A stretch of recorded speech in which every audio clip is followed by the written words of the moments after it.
everybody, I'm Bria and welcome to my channel Tales of Tales. If you're new here, welcome.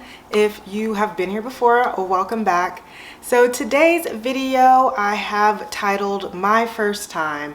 This is going to be a new series here on my channel where I read a book and watch the movie adaptation for the first time. For a book to be eligible, I've had to not read the book or watch the movie adaptation, and so I'll be doing both at the same time, kind of comparing the book and the movie. I think a lot of book lovers are always like, well, the book was better than the movie, you know, and I would say in most cases that's true. I think there are some instances where the movie really was giving the books a run for its money. And so a lot of these books that'll be covered in the series are very popular books or they're very popular movies, and I'm just slow to catch on, slow to,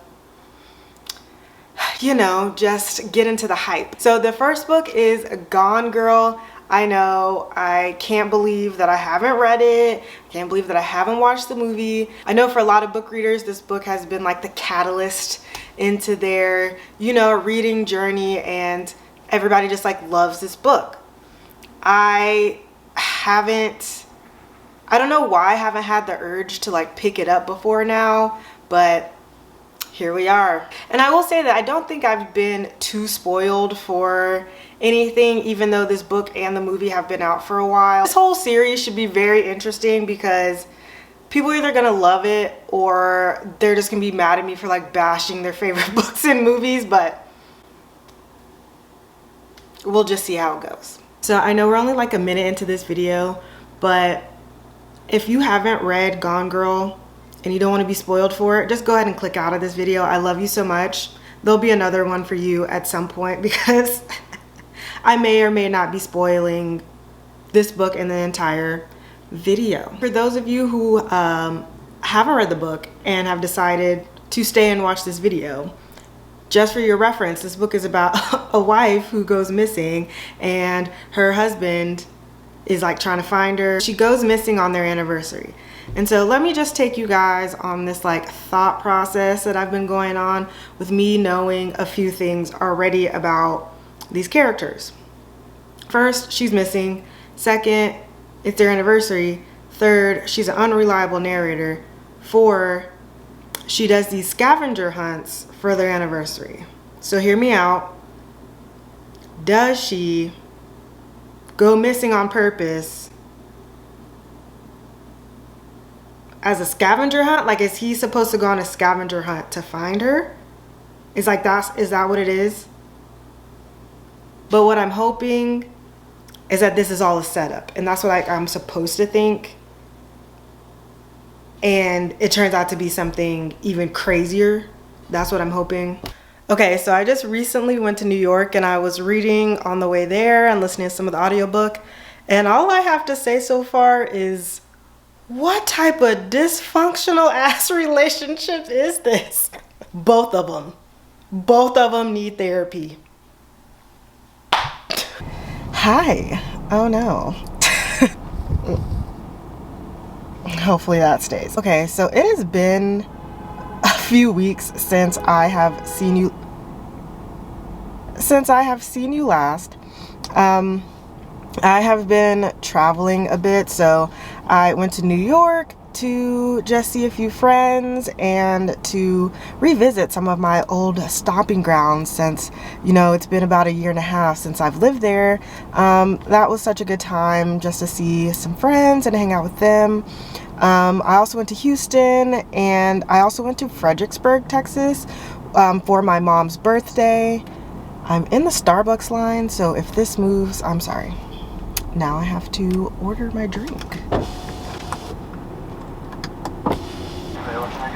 Hi, can I get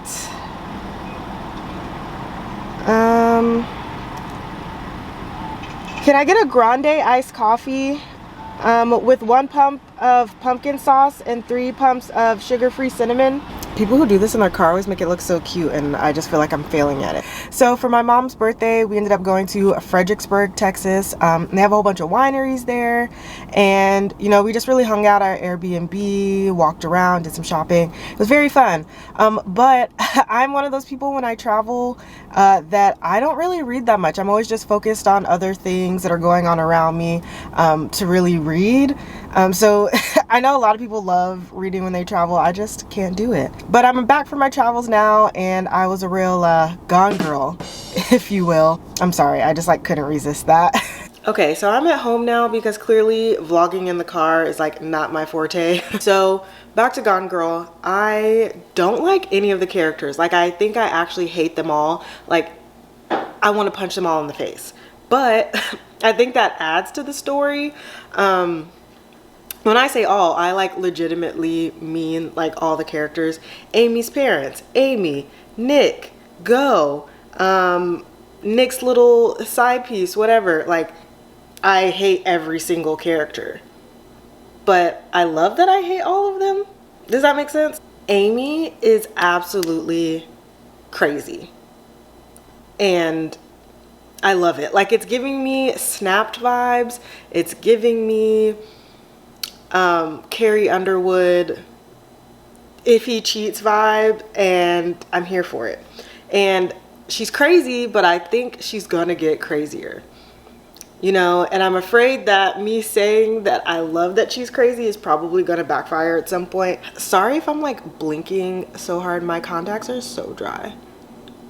So to give like a further update of where I'm at in the book, so we're getting multiple POVs currently. So we're getting Nick's POV of like the present, him searching for his wife, you know, dealing with the police, dealing with Amy's family. And then we're also getting Amy's POV of her diary entries and like what was happening leading up to the disappearance. But I've just gotten to the point where we're switching over into her POV like present day or like after she's gone missing, and it's like done like a complete 180. And that's when I said, you know, she's crazy, but I had a feeling she was gonna get crazier. And that's why I say that, because it's like the diary entries were clearly maneuvered. They were a fraud, they were fake, you know. And it's just like, this woman is low-key a mastermind, I think, and I'm here for it. I'm here for it in the context of the book. I'm not here for it in the context of someone in real life trying to set up their husband for like murder or, you know, kidnapping or whatever. Just have to make sure I clarify that on the internet. As far as the movie goes, I know that Ben Affleck, it is Ben Affleck, right? I swear I get some of those like brunette actors mixed up. But I know that he plays the main character Nick in the movie, and sometimes I hate when I know like when a movie comes out and I haven't read the book, because I automatically picture whatever actor is cast as like the main character already. Like, my brain doesn't come up with its own like version of the character a lot of the times if I already know who's playing in that role. So as I've been reading it, I've been imagining Ben Affleck as Nick the entire time. So I'm not sure if that's gonna affect my like review of the movie or how I feel towards the movie. But at least like with Amy, I couldn't remember who played the main character. Like, I don't have a visual of her in my head, so I've been able to visualize my own character for Amy. So we'll see how that plays out in my thoughts of the movie. But yeah, I'm excited to see how it ends. I don't think my original prediction is right of like the scavenger hunt was set up for him to just like go find her. I don't think that that's correct. Luckily, I'm happy that I wasn't right on that. But I'm just, you know, everybody just talks so highly of this book, so I'm just so interested to see how it ends and if it exceeds expectations, if it at least meets the expectations of the hype. Yeah, but we'll see, and I will come back to you once I have an update. What a freaking ride that was. I'm not sure exactly what I just read. I feel like I have a lot of thoughts that I need to sort out. It is already kind of late, but I do have enough energy to watch the movie. I just don't think I have enough energy to form coherent thoughts about the book right now. So I will come back tomorrow on a wrap up of my thoughts of the book and the movie, and we'll just go through how I'm gonna like work out this entire system. So like if I prefer the book over the movie or vice versa, how well I think the movie stuck to the book, how I would just rate the movie by itself, and how I would rate the entire Gone Girl experience. So I will see you guys in the morning, bright and early, and hopefully refreshed. Her lovely skull, unspooling her brains, trying to get answers.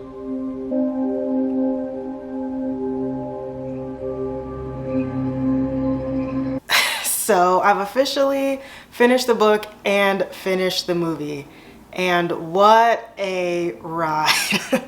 I can definitely understand why people love this story so much, because these people are crazy. The characters in here, this whole story is just crazy. So let me start first with my review of the book, and then I'll move into like my review of the movie and just my entire experience altogether. So the book, I'm giving it a total of maybe like 3.75, maybe a 4 on Goodreads. So the reason for this being is the first half of this book was like pretty slow for me. It wasn't until I got to about the halfway point where things just really started to pick up. But once I did get to that halfway point, things were moving. The other thing is that, like I mentioned this before, but I really hated all the characters, but it did add to the entire experience. I think at some point I thought I was gonna get some type of like character development, and like that was a mistake. There was gonna be no type of character development for any of the characters. Also, the ending really did it for me, because I think previous to the ending, I probably would have given it like a 3.5 out of 5 stars, or a 3 maybe. But the ending just really surprised me. Not the fact that Amy like set up her husband to essentially go to jail for murder or slash like a missing persons case. Like that's wild in and of itself, right? But the fact that Nick stayed with her after she came home, that's a part that just really blew my mind, and I loved it. I love endings of books that just have me going like, what the fuck?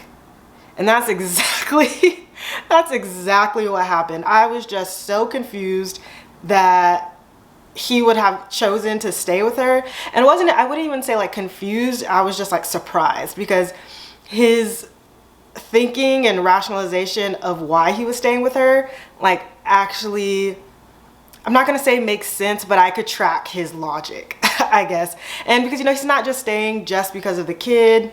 I think there's also some like feeling of, I'm never gonna find anybody that's going to kill for me, basically, because Amy does kill that man. I can't believe she killed him.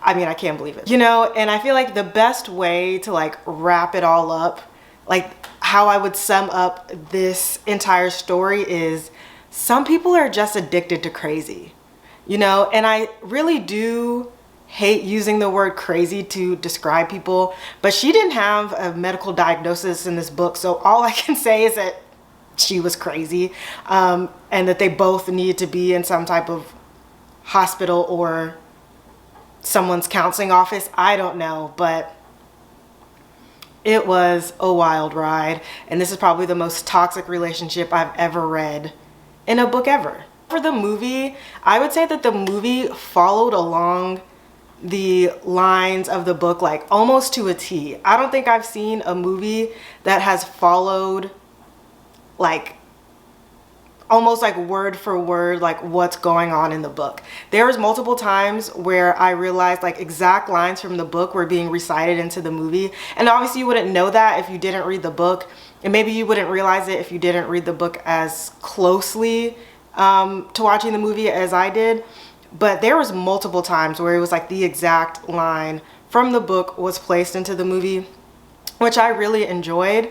But I will say that the movie was a bit long, and I think it could have been a bit shorter. The movie was about 2.5 hours long, and it definitely didn't need to be that long, but I think that the length of it is due to them trying to stay to the book so closely. Let me talk about the casting of this movie. So I am not a casting director by any means, so really my entire opinion on it is irrelevant. But you know, I wasn't mad at the main character choices. So Ben Affleck, and I'm not sure what Amy's name was, like the actress who played Amy. But I was surprised by seeing Tyler Perry in that movie. I was not expecting that.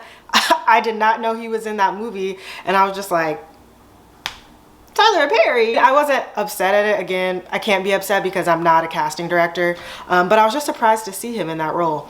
And Neil Patrick Harris, I was so surprised to see him in the role of